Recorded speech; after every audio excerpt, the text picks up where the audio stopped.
Yes sir. बहुत बहुत धन्यवाद आपके योग के लिए और आपके ज्ञान के लिए रोज की तरह।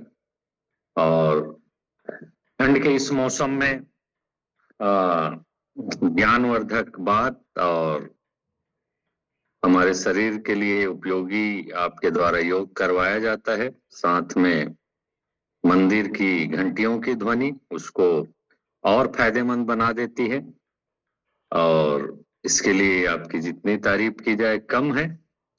मंदिरों से याद आया, आज 6 दिसंबर है और 6 दिसंबर के दिन ही एक बहुत अच्छा काम हुआ था हमारे हिसाब से, जो कि बहुत पहले हो जाना चाहिए था, लेकिन राजनीतिक और बहुत सारी चीजों के कारण वो चीज 500 साल तक टल गया।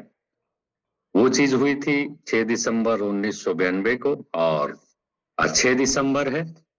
तो बहुत ही अच्छा दिन था जहां तक हमारे सनातन धर्म का सवाल, कि आज के दिन ही बाबरी मस्जिद के ढांचे को गिराया गया था। और बहुत तकलीफों के बाद मैंने बहुत सारी विपत्तियों के बाद ये शुभ काम आज के दिन ही हुआ था। तो उसके याद में भी हम लोग खुश हो सकते हैं। और इसके लिए जिन जिन लोगों ने वो काम किया था, खासकर बहुत से जगहों से, बहुत से समितियों से आए हुए कार सेवक, और इसी कार सेवक के बाद मैंने और एक दुर्घटना हुई इसी कार सेवकों के कारण, जो गोधरा कांड होता है, जो इस दिन के बाद 10 साल बाद हुआ। तो खैर वो बात अलग है, लेकिन आज 6 दिसंबर है, याद करना तो बनता ही है। और मंदिर से मेरे को याद आया कि आज के दिन ही वो जो पहले मंदिर हुआ करता था, जिसको 1528 में बाबर ने गिरा दिया था, उसको, उस मस्जिद को आज मैंने गिराया गया, आज ही के दिन गिराया गया था। तो बहुत बहुत धन्यवाद मिथिलेश सर। और हम लोग हमेशा से ही चारों प्रकार के स्वास्थ्य की बात करते हैं, तो उसमें हमारा जो आध्यात्मिक स्वास्थ्य है वो आज का दिन को याद करके हम लोग बढ़ा सकते हैं, आध्यात्मिक सुख की जो पूर्ति है वो कर सकते हैं। तो इसके लिए जितनी तारीफ की जाए कम है। आज एक ऐसे विषय के बारे में मैं बात करूंगा जिसके बारे में बहुत कम चर्चा होती है, या लोग जानते भी नहीं है, या अज्ञानता में ही जीते रहते हैं, या जानने की कोशिश भी नहीं करते। तो आज का जो विषय है, मैंने एक अनाज के बारे में है कि ये अनाज को बहुत कंफ्यूजन है, या पहले इसको फायदेमंद समझा जाता था, आज के डेट में इसको उतना फायदेमंद समझा नहीं जाता। तो ये जो अनाज है वो है गेहूं। बहुत से लोगों को कंफ्यूजन रहता है कि गेहूं खाएं कि ना खाएं। खासकर जैसे किसी को अगर डायबिटीज हो जाता है तो कई डॉक्टर लोग गेहूं के रोटी का सलाह देते हैं, लेकिन कई लोग गेहूं भी मना कर देते हैं। तो लोगों को कंफ्यूजन हो जाता है कि गेहूं खाएं कि ना खाएं। और एक और बात आप लोगों ने सुना होगा, ग्लूटेन इंटॉलरेंस, माने सेंसिटिविटी, माने ग्लूटेन के कारण ही गेहूं को मना कर दिया जाता है बहुत से मामलों में। तो इसमें थोड़ा सा कंफ्यूजन हो जाता है कि गेहूं खाएं कि ना खाएं, गेहूं हानिकारक है, फायदेमंद है, या पहले हम लोग बोलते थे कि हमारे जो दादा परदादा लोग हैं या उससे पहले की जो पीढ़ी है, वो गेहूं को तो आराम से खा लेते थे, या बिना सोचे ही खा लेते थे, या कोई बीमारी की बात ही नहीं थी, उन्हें बहुत फायदेमंद समझा जाता था। या हमारे ही बचपन में ही देखा जाए, जब भी हमारी तबीयत खराब होती है तो चावल को छोड़ के गेहूं खिलाया जाता है कि गेहूं का रोटी खाइए। तो पहले ये होता था, लेकिन आजकल ये नहीं हो रहा है। तो ऐसा क्या हो गया कि गेहूं माने विलेन बन गया है कई लोगों के लिए, या इसी बात में कंफ्यूजन है कि गेहूं खाएं कि ना खाएं। उसी कंफ्यूजन को आज दूर करने का मैं प्रयास करूंगा कि गेहूं कब नुकसानदायक है, किसे गेहूं खाना चाहिए, किसे गेहूं नहीं खाना चाहिए, या जिसे खाना है वो कितना खाए या किस रूप में खाए। इन सब की चर्चा मैं करूंगा ताकि आपको कंफ्यूजन दूर हो सके। और पहले ही मैं बता देता हूं कि ये जो चीजें मैं बताऊंगा ये हमेशा की तरह हमारे पुरातन शास्त्र में और साइंस को मिला के बताऊंगा। गेहूं का जो जिक्र है हमारे शास्त्रों में भी होता है और हमारे जो आयुर्वेद के जो ग्रंथ हैं उनमें भी इनका वर्णन है। भले दूसरे नाम से इसका वर्णन है लेकिन है गेहूं ही। हमारे अ, चरक संहिता या सुश्रुत संहिता या अष्टांग हृदयम, तीन जो बड़े हमारे स्वास्थ्य के लिए जो ग्रंथ है उसमें भी गेहूं का वर्णन है। माने गेहूं आज की फसल नहीं है, ये पहले से ही चले आ रही है, लेकिन पहले अलग रूप में चलती थी। तो आज मैं ग्लूटेन और माने जो गेहूं को विलेन ग्लूटेन के कारण बनाया जाता है, तो उसी में कंफ्यूजन को मैं दूर करूंगा कि ग्लूटेन क्या चीज है और गेहूं क्या चीज है। तो सबसे पहले अपन बताते हैं कि गेहूं और ग्लूटेन क्या चीज है। तो गेहूं जो अपन रोटी खाते हैं उसमें जो स्टिकीपन है या चिपचिपाहट है या छत्तीसगढ़ी में कहूँ लगार, माने अगर ग्लूटेन ना हो तो हमारी रोटियां बन नहीं पाएंगी, माने रोटी आप बेल नहीं सकोगे, माने उसको स्टिकी रखता है। माने ग्लूटेन हमारे गेहूं के आटे को स्थिर रखता है, स्पंजी रखता है, नरम रखता है। और ग्लूटेन एक प्रकार का प्रोटीन है, माने हमारे शरीर के लिए जो आवश्यक प्रोटीन है उसी का अंग है। लेकिन मैं इसका इतिहास पहले बता देता हूँ। भाई ग्लूटेन के बारे में तो बता दिया। ग्लूटेन वो प्रोटीन है जो हमारे गेहूं के आटे को स्थिर रखता है, नरम रखता है। तो वो हमारे शरीर के लिए कब हानिकारक बन जाता है उसको मैं आगे बताऊंगा, लेकिन सबसे पहले आज इतिहास की बात हो रही है तो मैं गेहूं का ही इतिहास भी बता देता हूँ। आज से जैसे 10,000 साल पहले चले, माने बहुत पहले चले, जब गेहूं की शुरुआत हुई थी, तो गेहूं उस समय 10,000 साल पहले रोज खाने वाले अनाजों में नहीं था। ये किसी अवसर पर खाया जाता था और आ, आटे के रूप में नहीं खाया जाता था। ये आप मेन ध्यान रखिए कि 10,000 साल पहले गेहूं आ तो गया था लेकिन आटे के रूप में नहीं आया था। इसको एक अनाज के रूप में ही, जिसको खपली कहा जाता था, उस रूप में मतलब खाया जाता था।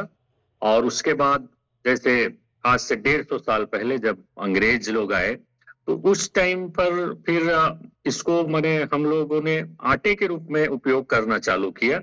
और आटे के रूप में भी इसको लोकल गेहूं उगा के, जैसे आजकल जो गेहूं की वैरायटी है, खपली बोलते हैं, सिहोरी बोलते हैं, सरबती बोलते हैं, इस टाइप की गेहूं का उत्पादन आज से 150 साल पहले लोकल फार्मर ने या लोकल किसानों ने शुरू किया था। लेकिन इसकी जो पीसने की प्रक्रिया थी वो मान के चलिए कि माने जो पत्थर का जो जाता आता है उससे इसको पीस कर हम लोगों ने उपयोग करना चालू किया था। तब भी ये फायदेमंद था। आप इतिहास जानोगे तभी इसके फायदे और नुकसान के बारे में भी मैं आपको अच्छे से बता पाऊंगा। तो 10,000 साल पहले खपली के रूप में उपयोग किया जाता था। आज से 150 साल पहले इसको आटे के रूप में हम लोगों ने उपयोग करना चालू किया। बात तब तक भी ठीक थी जब हम लोगों ने पत्थर के जाते से माने गेहूं को पीसा और उसका उपयोग किया, तब भी ये जो ग्लूटेन वाला मामला है वो फायदेमंद हुआ करता था। लेकिन जब 1960 का जो दशक आया, 1960 का दशक वो दशक था जब हमारे देश में अनाज की कमी थी और उस टाइम के प्रधानमंत्री लाल बहादुर शास्त्री जी थे और उन्होंने एक क्रांति का माने उद्घोष किया जिसको हरित क्रांति बोला जाता है। और हरित क्रांति के कारण ही माने गेहूं के उत्पादन में जो बदलाव हुए, माने हमको उत्पादन ज्यादा चाहिए था उस टाइम, उत्पादन ज्यादा करने के चक्कर में क्वालिटी से समझौता किया गया और जेनेटिकली उसको चेंज किया गया। तब ग्लूटेन का जो कंटेंट है वो बढ़ता चला गया।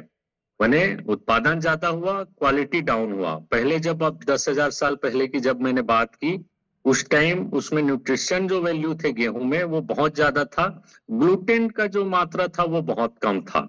लेकिन जब 1960 का दशक आया, हरित क्रांति आई, बहुत सारे हाइब्रिड किस्म के गेहूं आए जिसमें पहले गेहूं का जो फसल की जो हाइट थी वो बहुत ज्यादा हुआ करती थी, 6-6 फीट तक का हुआ करता था। लेकिन हरित क्रांति के दौर में उत्पादन बढ़ाने के चक्कर में क्वालिटी को डाउन किया गया और उत्पादन को बढ़ाया गया और वहीं से फिर ग्लूटेन का मतलब अधिकता हुई और जो पोषक तत्वों की जो कमी है वो होती चली गई। तो 1960 तक भी ठीक था, मान के चलिए ग्लूटेन का जो मात्रा बढ़ तो गया था लेकिन इतना नहीं बढ़ा था कि हमारे शरीर को हानि कर सके। अब 1960 के बाद से अब आप 1990 या 2000 की जो बात करें, उसमें अगर जब हम लोग आते हैं उस युग में, तो उस टाइम गेहूं के उत्पादन के लिए अति मात्रा में खाद, अति मात्रा में पेस्टिसाइड, खासकर ग्लाइफोसाइड नाम का एक पेस्टिसाइड गेहूं में डाला जाता है, जो हमारे गट के लिए बहुत ही हानिकारक है। और उत्पादन बढ़ाने के लिए बहुत सारी जो हाइब्रिड किस्में आई, उसमें ग्लूटेन की जो मात्रा है वो बहुत बढ़ गई, जो शरीर को हानि पहुंचाने का काम करती है। अब ये ग्लूटेन हानि कैसे पहुंचाता है शरीर में? एक तो फाइबर जीरो हो जाता है और पेस्टिसाइड का उपयोग हुआ, और जो ये ग्लूटेन है वो असल में हमारे आंतों में जाके आंतों के जो बंद है उसको माने लूज कर देता है। जैसे मान के चलिए कि हमारा आंत माने ऐसे चिपका हुआ रहता है, ग्लूटेन अगर ज्यादा हो तो फिर वो माने यहाँ पे जो गैप है हमारे आंतों में उसको माने बढ़ा देता है, तो यहीं पे प्रॉब्लम चालू होती है। तो आप समझिए कि प्रॉब्लम गेहूं में नहीं है, प्रॉब्लम उसमें उपस्थित ग्लूटेन में है। और उससे भी ज्यादा आपके शरीर में जो गट है, अगर उसमें प्रॉब्लम है, तब आपको गेहूं बहुत नुकसान पहुंचाने वाला है। तो अब आप समझिए कि गेहूं किसको खाना चाहिए, किसको ना खाना चाहिए। तो उनको नहीं खाना चाहिए जिनके गट में प्रॉब्लम है। गट में अगर सीरियस गट इशू है तो माने गेहूं मान के चलिए उनके लिए माने बहुत हानिकारक है। और पहले माने जैसे गेहूं आता था तो उसमें ग्लूटेन कम हुआ करता था, तो उसमें माने हमारे आंतों को भी तकलीफ नहीं होती थी। तो अभी जैसे हम लोग समझते हैं कि गेहूं हानिकारक है या ग्लूटेन हानिकारक है, लेकिन ये बात नहीं है, ना गेहूं हानिकारक है ना ग्लूटेन हानिकारक है। असल में हमारा गट इसके लिए जिम्मेदार है। तो इसके लिए हमारे जो लाइफ स्टाइल में हम लोगों ने चेंज किया है, उसके कारण हमारे गट में प्रॉब्लम हुई है। और गट में अगर जरा सी प्रॉब्लम हुई है और हम लोग ग्लूटेन ज्यादा ले रहे हैं, तब वो हानिकारक हो सकता है। लेकिन अब पता कैसे चले कि मुझको गेहूं सूट करता है या ग्लूटेन सूट करता है या नहीं? तो अगर आप एक आध हफ्ता अगर गेहूं छोड़ के देखें और आपको आपकी जो प्रॉब्लम है वो मान लो दूर हो गई है, तो मान के चलिए गेहूं आपके लिए सूट नहीं करता है। लेकिन अगर आपने एक हफ्ते तक गेहूं छोड़ा और पहले की लाइफ में और अब के लाइफ में कोई चेंज नहीं है, तो मान के चलिए या तो आपको गेहूं सूट कर रहा है या आप गेहूं को अच्छी तरीके से उपयोग कर रहे हैं। मैं आगे बताऊंगा कि अच्छी तरीके से हम गेहूं कैसे उपयोग करें, किस तरह से गेहूं हम लोग उपयोग करें, ताकि ये जो ग्लूटेन कंटेंट ये जो गेहूं में आया है आजकल, उससे हम लोग बच सकें। तो सबसे पहले बात करते हैं किसे गेहूं मना है या किसे लेना नहीं चाहिए। तो एक तो ग्लूटेन सेंसिटिविटी की मैंने बात की, तो इसमें एक ऑटो इम्यून डिसऑर्डर होता है जिसको सिलिएक बोलते हैं। तो अगर किसी को सिलिएक है तो अगर वो 1 ग्राम भी अगर गेहूं खा ले तो वो उसके मौत का कारण भी बन सकता है, क्योंकि ग्लूटेन इनसेंसिटिविटी उनके शरीर में है ऑटो इम्यून डिसऑर्डर के कारण। तो ये बहुत कम मात्रा में होता है। वैसे ये जो बीमारी है रेयरेस्ट ऑफ रेयर है, दुनिया में 1% लोगों को ही सिलियक की बीमारी है, तो इसमें घबराने वाली बात नहीं है। लेकिन दूसरी प्रकार की जो बीमारी है जिसमें गेहूं मना हो जाता है, वो नॉन सिलियक ग्लूटेन इनसेंसिटिविटी है। इसकी मात्रा बहुत ज्यादा है, इसमें सिलियक रोग तो नहीं रहता है, लेकिन फिर भी गेहूं उनको बहुत हानि करता है या गेहूं के प्रति उनके शरीर में इनसेंसिटिविटी रहती है या उसको नुकसान पहुंचा सकती है। तीसरा तीसरा उन लोगों को गेहूं उपयोग नहीं करना चाहिए जिनको किसी भी प्रकार का ऑटो इम्यून डिसऑर्डर है, जैसे टाइप 1 डायबिटीज भी ऑटो इम्यून डिसऑर्डर है, रूमेटेडो अर्थराइटिस है, या हॉसिमो का एक और बीमारी है। बहुत प्रकार के जो ऑटो इम्यून डिसऑर्डर आजकल जो डॉक्टर लोग मने डायग्नोस कर रहे हैं, अगर इस प्रकार की अगर किसी को प्रॉब्लम है, टाइप 1 डायबिटीज, हमारे यहाँ भी बहुत सारे लोग हैं, तो अगर टाइप 1 डायबिटीज वाले लोग हैं उनको भी गेहूं का उपयोग नहीं करना चाहिए, क्योंकि यह उनके शुगर को बहुत मात्रा में स्पाइक कर सकता है। लेकिन और जैसे और प्रकार हैं, जैसे किसी को अगर स्किन प्रॉब्लम है या सोराइसिस है या जिनको सीरियस माने गंभीर रूप से पाचन संबंधी जो प्रॉब्लम है, अगर वो भी है तो वो उनको भी गेहूं का उपयोग नहीं करना चाहिए। तो ये सब चीजें हैं और बहुत सारे लंबी लिस्ट हैं, टाइम की कमी के कारण उन सबको बताना पॉसिबल नहीं है। पीसीओडी है, स्किन इशू है, सोराइसिस है, गंभीर रूप से पेनक्रियाज में जिनको प्रॉब्लम है उनको गेहूं का उपयोग नहीं करना चाहिए। अब आते हैं असली मुद्दे पर कि गेहूं का उपयोग कैसे करें। तो गेहूं का उपयोग कैसे करें इसके संबंध में बहुत बार मैं बता चुका हूं कि चोकर युक्त, हमेशा कोई भी माने किसी भी आप न्यूट्रिशनिस्ट के पास चल दीजिए, चोकर युक्त गेहूं के बारे में ही बात करते हैं। तो अगर आपको गेहूं लेना है तो आप एकदम चिकना गेहूं ना लीजिए, उसको थोड़ा सा दरदरा पिसाइए या आ, चोकर युक्त माने आटा यूज कीजिए चोकर सहित बिना छाने, तो आपको गेहूं नुकसान नहीं करेगा। दूसरा, अगर आप गेहूं खा रहे हैं तो अकेले गेहूं को ना खाइए या अकेले रोटी को ना खाइए, उसके साथ अगर आप प्रोटीन कंटेंट या फैट कंटेंट अगर कोई चीज ले लेते हैं तो फिर माने आपको कम हानि करेगा। तीसरा चीज है कि आप जो मैंने औद्योगिक आटे के बारे में बताना भूल गया कि औद्योगिक आटा जब आया, जब व्यापारिक स्तर पर आटा बनना चालू हुआ, जैसे आजकल जैसे आशीर्वाद आटा टाइप का जो आ रहा है, उससे बचिए। अगर आपको गेहूं का पूरा फायदा लेना है तो आप गेहूं स्वयं चक्की में पिसा के अगर लेंगे तो बहुत ही अच्छा रहेगा। औद्योगिक आटा ही सबसे ज्यादा नुकसानदायक है। अभी 4-5 साल पहले सोशल मीडिया में भी बहुत खबर फैली थी, आशीर्वाद आटा के को जब किसी ने लोई बनाया तो उसमें सफेद माने 1 किलो में मान के चलिए 100 ग्राम से भी ज्यादा सफेद मैदे जैसे चीज माने आई। तो फिर उसका क्लेरिफिकेशन के लिए इन्हीं आशीर्वाद आटा वालों ने विज्ञापन चलाया कि ये ग्लूटेन है और ग्लूटेन प्रोटीन है और ये हमारे शरीर को फायदा पहुंचाता है, जबकि ये पूर्णतः असत्य था। उतने ग्लूटेन की आवश्यकता नहीं है। उतना ग्लूटेन 100 ग्राम का ग्लूटेन 1 किलो आटा में अगर 100 ग्राम ग्लूटेन है तो वो हमेशा ही हानि पहुंचाएगा। तो हमें औद्योगिक आटा से बचना चाहिए। औद्योगिक आटा में न केवल ग्लूटेन कंटेंट ज्यादा रहता है बल्कि उनमें प्रिजर्वेटिव और फूड एडिटिव जो स्वाद को उनके बढ़ाते हैं, प्लस उसको नरम करने के लिए बहुत सारे केमिकल मिलाया जाता है। तो वो गेहूं हमेशा हानिकारक है, वो किसी को भी फायदा नहीं पहुंचाएगा। तो ये दूसरा चीज हुआ कि आपको औद्योगिक आटा से बचना चाहिए। आटा आप चोकर युक्त खाइए। फाइबर, प्रोटीन और वसा सहित अगर आप माने रोटी खाते हैं तो मान के चलिए कि आपको गेहूं नुकसान नहीं पहुंचाने वाला है।